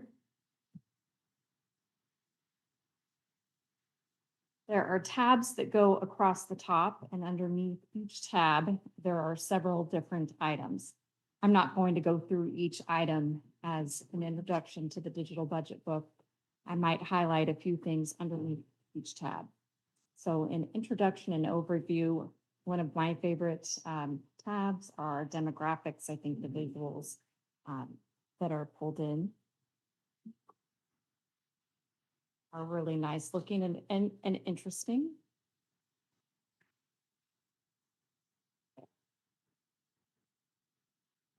We have all of our kind of demographics for San Mateo County, and economic factors. The next tab over is influencing factors. And this has our operating budget at a glance, and this will be an item that I'll come back to as we look at the differences between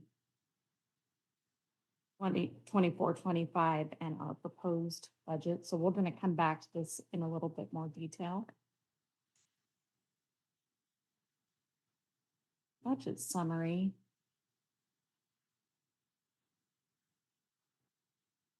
Scroll down really quick. We have some nice visuals there, but this is where you can see for revenues. Here's that our 2025 amended budget. So that's what was adopted. And then what our 25 projected actuals are. We even have this information in other parts throughout this digital budget book, but if you go to budget summary, you'll be able to see 3 years of fiscal data.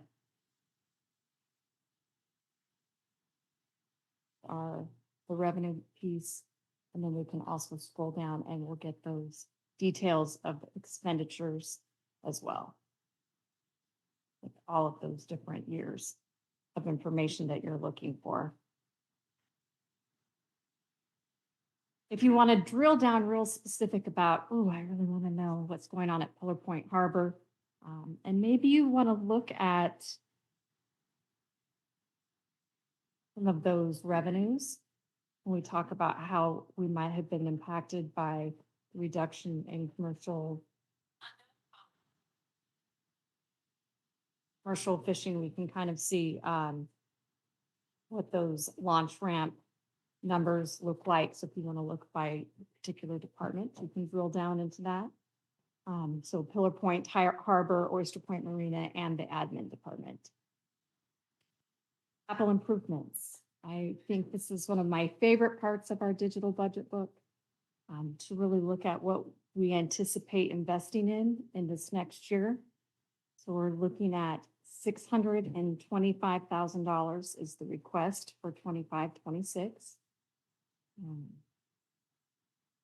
$200,000 for our admin department, for general manager projects, $50,000 for Oyster Point, for their vessels and vehicles, primarily supporting search and rescue, and then $375,000 for Pillar Point Harbor, again, focused on our search and rescue vessels.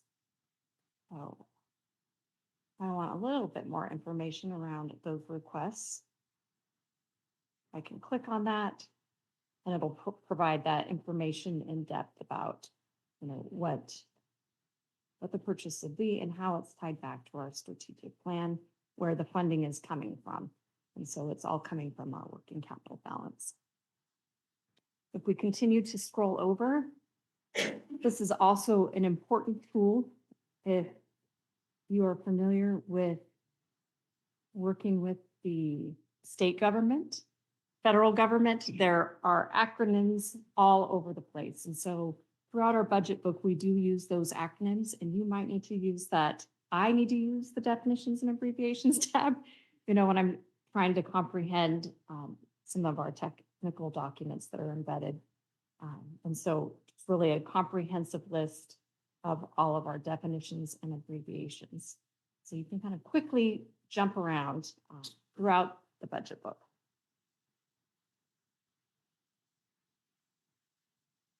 Good. Done it on both. I'm glad that it's compatible in between the two. That's getting to be a more critical issue, I think.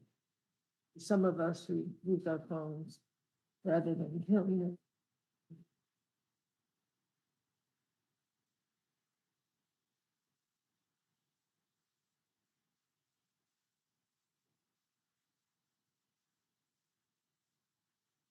Yes, and so the product that we use does a nice job of making that conversion. It really does it automatically, and I'm very grateful for that. Not have to be an expert in that. So I'll take us back to our operating budget at a glance to review what we're proposing for next year. So our operating revenues are budgeted to increase by 2.8%. And that's part of that CPI increase. And it's also part of an approximately $30,000 increase in operating revenue from Pillar Point Harbor for the new Pillar Point Harbor storage that we talked about in a previous item. Non-operating revenues are budgeted to decrease by 1.6% due to a projected decrease in property tax. And partially that is offset by higher estimated interest income. Salaries, wages, and benefits are projected to increase by 5.6%, just due to an increase in salary, wages, and our benefit costs continue to go up and up. We have deleted 2 vacant deputy harbor master positions to help offset those increases. Non-personnel expenditures are budgeted to increase by 9.6%. And that's really tied to those 2.8% inflationary increases and Surfers Beach monitoring costs that we'll see in consulting fees, and then also the Princeton Shoreline feasibility study. And then we are hopeful that majority of our capital projects that we have in our current fiscal year will also be completed during that time.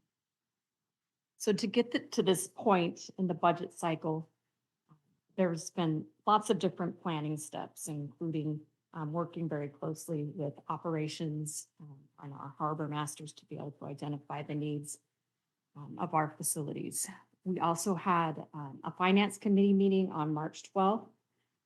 We presented the first look on March 19th of the budget at our Harbor Commission meeting. We had a second finance committee meeting on April 9th. So I'll just thank Commissioner Matoush and Commissioner Chang Crawley for their time again on our finance committee. Their expertise and historical knowledge of the district is always valuable when we're looking at building out our budget. At our last finance committee meeting, one of the recommendations, and I'll just show you where we'd like to put it. We have changed some of our investment practices here at the district and have now support from a professional investment managers. And we want to highlight some of those changes and the returns on our investments. And so I will be building out another tab here under influencing factors. I'm probably right about in here, but we will have a whole page kind of dedicated to looking backwards and looking forwards on our investments so that we can just highlight our rates of returns and what we're doing with that. And that will be presented when we bring our final budget. There wasn't quite enough time to really make that the product that we wanted for today. So we will be building that out. So thank you very much for that suggestion. I just wanted to add that we got about $15 million in that fund, which is why I think it's significant enough to at least indicate what the returns are, is a top level summary, and also maybe with some documentation of the portfolio holdings in that, because we're getting, how much have we gotten in investment or income? Yeah, investment income. It's like from the time we invested in October till now, what is it, like 550,000? I don't think I could pull that number out and like It's- say it to your face accurately. Yeah, it's significant enough for us to keep track of, and especially in a very unpredictable bond market right now. 15 million is a lot for us, so. Yeah, that's why we're moving forward with that. Yes. So thank you. And so we'll look forward to presenting that when we bring back our final budget. Yes. Well, I'm going to set the stage for your conversation. There was another recommendation that we've talked through when presenting our budget book.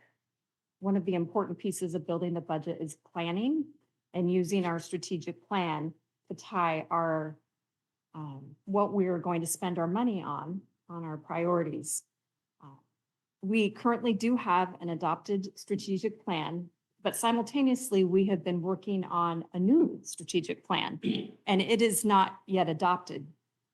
And so for the purpose of building out this 25-26 budget, we need to decide how we want to move forward with the strategic plan inside of the budget book.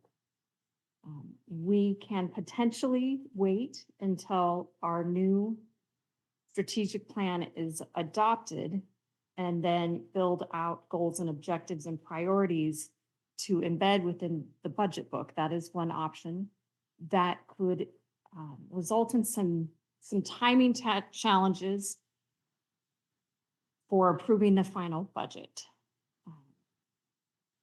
It would have our most recent information, but it could also be tight. I would like us to have some time to identify those departmental level goals that we'll be working on. And so I think that that could rush the process a little bit, but it is an option. Or we can use our currently adopted strategic plan and bring the budget back to you for approval in June versus having to do it in July if we use the new strategic plan. It kind of goes in a circle. So if you have questions, I don't blame you. Recommendation is to stay with this, with the 2020 strategic plan for this budget. With an eye towards the future, because we kind of have some feeling of where the future will be. Trying to integrate the strategic plan we're developing now. We still have to finish it, approve it, and develop a work plan, which will take us well through June. So it won't be ready for this budget at all, and we'd be trying to force things into the budget that will more than likely change, where we can still stay steady on where we're heading right now, which is the right direction, and keep on with the 2020 strategic plan that was adopted.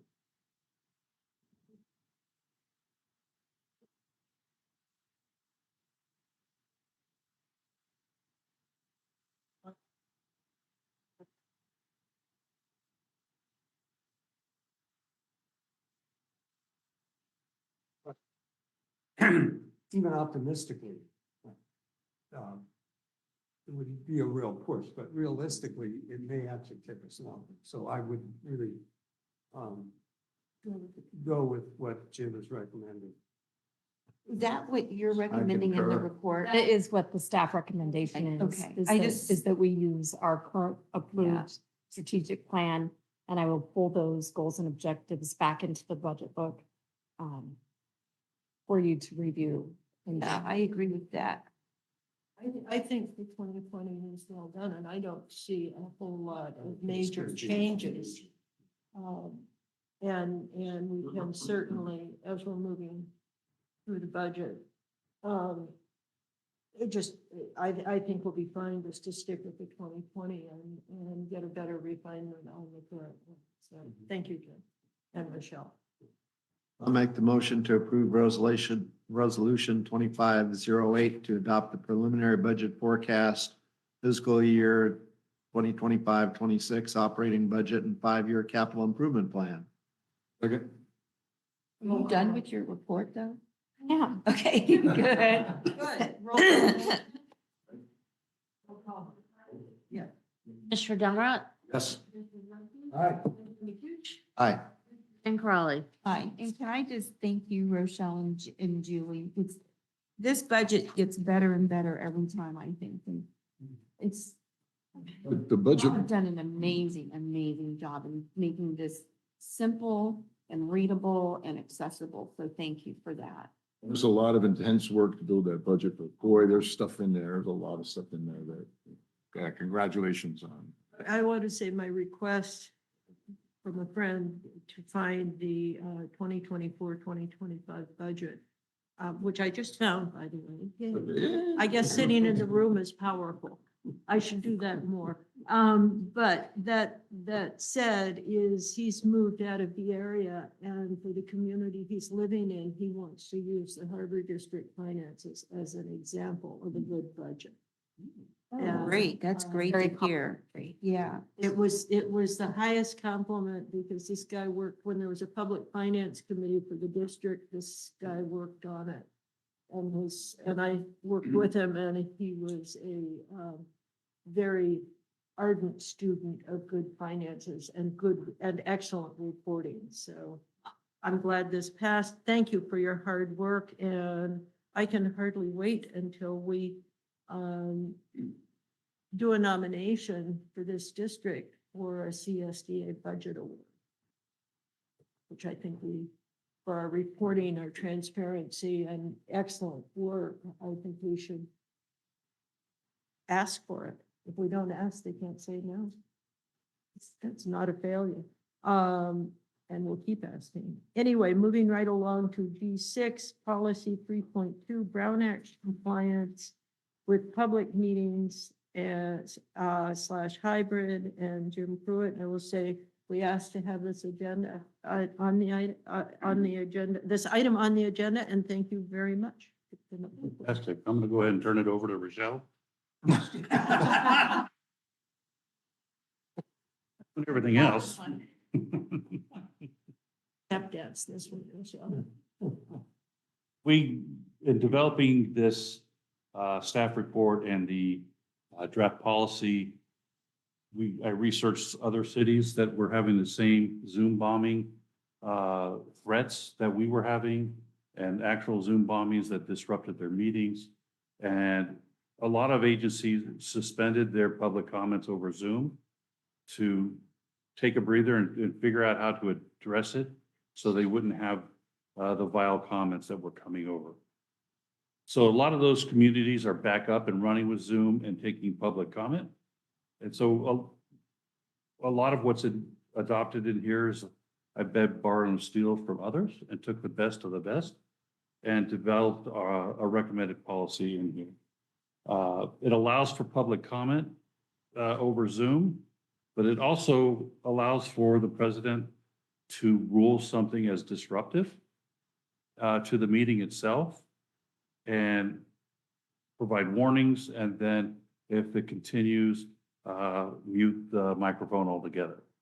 It also bans the public from video, so on the screen. Their name could pop up, but we're not going to allow video, so to eliminate any of those risks of somebody posting a video up on the screen. But they'll still be able to make their comment, just like they would in person, and we'll be able to receive those comments. They won't have their photo or a movie in the background. No, they will not be allowed to put their own presentation or their own background. It'll just be our background with them speaking. Then that prevents the self-loading of some videos, which that did happen to us back in the beginning of COVID. Somebody loaded a video which was inappropriate. That'll prevent that from happening in the future. This also allows or sets the meeting time again for 10 a.m. And has a 4-hour limit on the meeting. But at the end of the 4 hours, if there's a specific agenda item that the board wants to get to and they haven't got to it yet, a majority of the board can agree to extend the meeting or not extend the meeting. And if it doesn't get extended, that agenda item will just simply be moved to the next meeting and considered at that time. So kind of the Zoom bomb or allowing Zoom comment, and then also setting the meeting time again at 10 o'clock. So there's no notice requirement on that because it's already at 10 o'clock. But if the board wants to change that, we'll have to come back with a notice and publicize that notice before we can change that up. Barring any questions, that's what we have. Take effect. Immediately upon approval.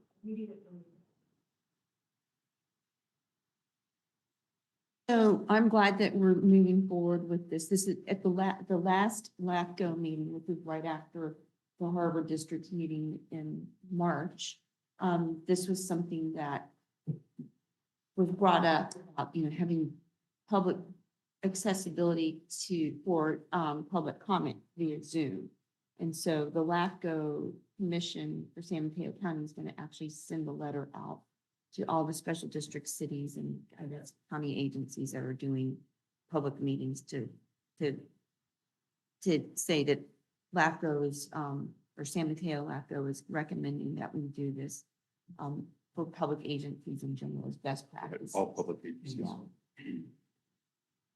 So at the LAFCO meeting, we made the point of saying, yeah, we've already started looking at this. And so I'm glad we're moving forward and approving this today. So do you need a motion? Yes. I'll make a motion to approve resolution 25-07 to adopt as revised to promote transparency and public involvement permitting remote comments at the harbor board meetings and advisory committee meetings. Second. All those in favor, say aye. Aye. Opposed? Abstentions? It passes. Moving on. And George, I'm going to let you do the Ocean Science Center ad hoc committee report. I'm gonna pass this over to Michelle also. No. He's been doing the work on it, so, but, the kind of the newer thing, we have been soliciting for, information for bid to look at hiring a facilitator for a couple of workshops that we want to do in the near future. And that would be to poll the audiences. One would be, maybe targeted more towards agencies, the county, the community college system, state colleges, that would be one. And the other one would be more education based on the feedback from the community itself, from the local educational community, the communities, the cities, and get their direct participation in building this Ocean Science Center, what they would like to see in it, what could be practical, what may not be practical. Based on that, then next year we'll look at putting a feasibility report together that would then outline that and lay out maybe 2 or 3 alternatives. And then we'll try to get a vote on, okay, that's the way we want to go. So that's where we are right now. We're still soliciting vendors to provide that service to us. We will. We will, yeah.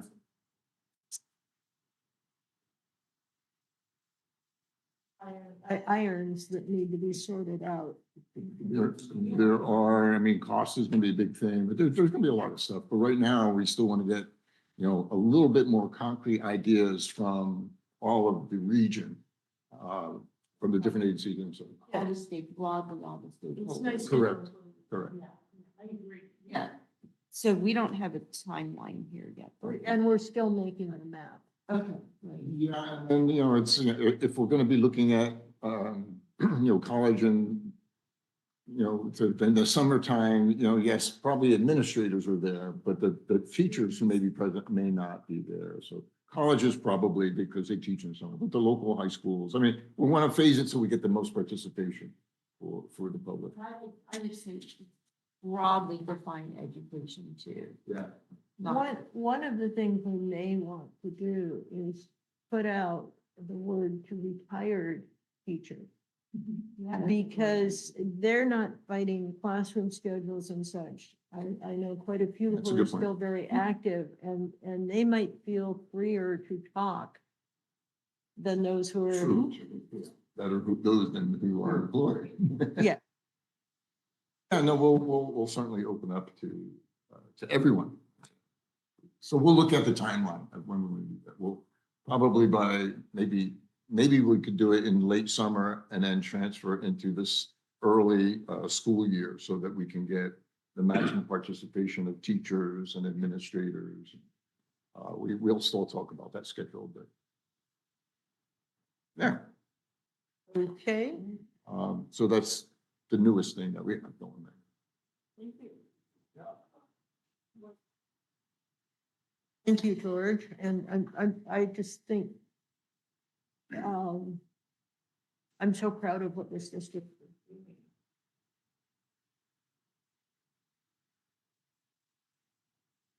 place where we can get more visibility and recognition for not only fishing, but for the people who value the ocean and connectedness between the ocean and the folks who live here.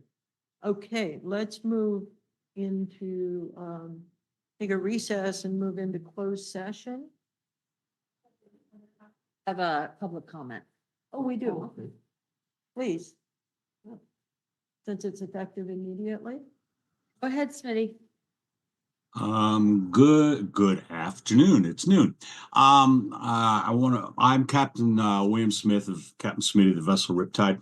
I have two things here. First, I want to thank you for allowing the public comment again via Zoom. Many of us are not able to participate in the process here other than remotely here. Secondly, I want to thank the harbor for allowing us to work with the Groundfish Cooperative Data Collection Program.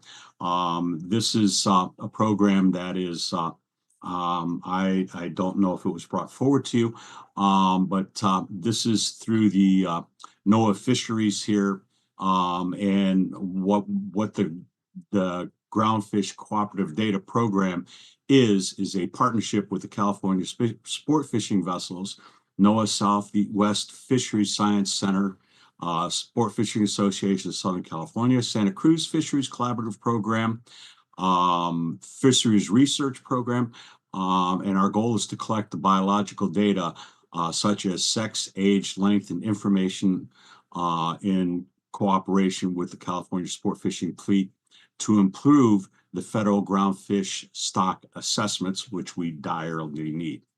How this program works is participating sport fishing vessels are trained to sample measure whole fish prior to filleting for customers. This data will provide length data comparable to other data collected in other programs. The crews, the vessels, will record the fish's length, date of capture, provide tags, and fillet the tagging fish, which will leave the internal organs intact. And this is important to determine the sex of the fish. The passenger takes home the fillet, the remaining carcass is frozen and either shipped to the laboratory or they'll pick it up. During the process of this, the tag information is recorded along with fixed sex, maturity, the otoliths are collected, and age estimates, and a tissue sample is taken for genetic research. We have worked with the harbor here. We have, with the harbor's cooperation, we have installed a freezer down on H dock. The ramp going down to H dock as you turn in splits two ways. One goes down to the ramp to H dock and to the fuel dock, and the other one goes down just a little ways and ends just a few feet down. There's a flat area. The harbor is consented to allow us to put the freezer there, which will make it a whole lot easier for the CPVs to collect the fish and put them in that freezer. As I said, we've been working with both the harbor master and the assistant harbor masters and have that freezer now installed. I have to install a lock on it so people just don't come up and say, "Oh, free fish, you can take them." So this will stay with the fisheries collaborative research program here. I wanted to take this opportunity to thank the harbor and everyone involved with this for allowing us to do this, because this is going to benefit our fisheries and fisheries research, which is sorely lacking, and is one of the major reasons why we end up having these closures, i.e. with the coolback closure that we're facing here, as one of the prime examples of that. I want to thank you for your comments. I should have added that generally we ask speakers to limit themselves. Thank you. That said, thank you for your comments, and your support and for filling us in on the important work you're doing. I could just comment on that. That's the exact kind of thing that we're looking at pursuing even more of in the future, you know, and having the harbor have maybe some research facilities that these researchers can evaluate those things. And then the other important connection is to get that information out to the public. And that becomes like that public education arm that we're looking at as that 2P part of the Ocean Science Center. So it's exactly the kind of things we want to do. We're doing a little bits and pieces of things here and there. We want to coordinate it, you know, make it part of the Ocean Science Center and get the information out.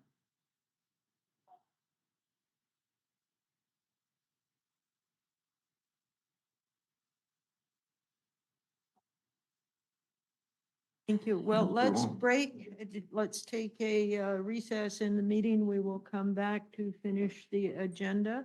When we're done discussing the items in our closed session agenda. Recording stopped. You're live. Recording in progress. I'll second that. Up to 15 minutes, and I'll agree with that. You have to vote on that. Yeah. Up to 15 minutes. Yeah, so Bill made the motion and I seconded it.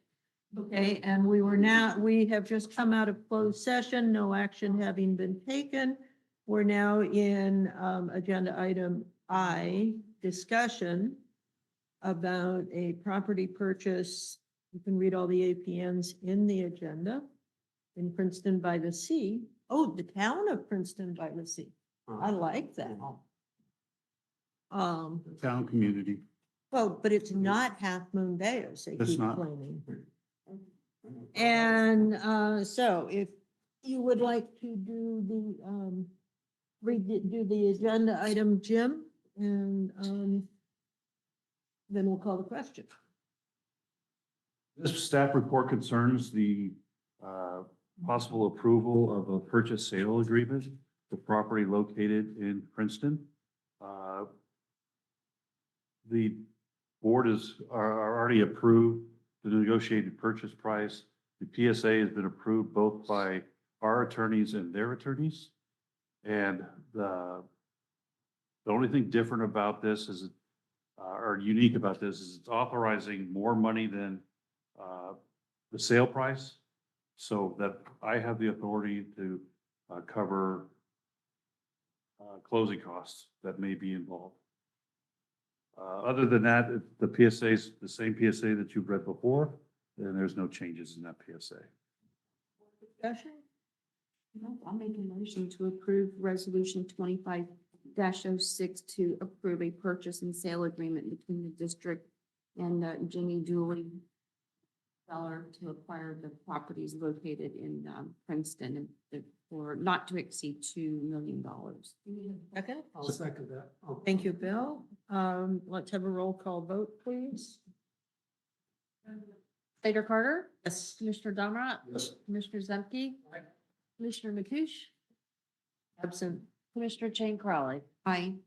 Motion carries. Moving on to item J, future agenda items. The next regular meeting is scheduled to be May 21st. Do we need an agenda item to change that, or can the general manager just do that? General Manager, well, The general manager and the board president. But- So we'll talk about it later this month. About it as needed, and let's have a motion to adjourn the meeting. So moved. Second. All in favor, say aye. Meeting is adjourned. Thank you very much. 1:18.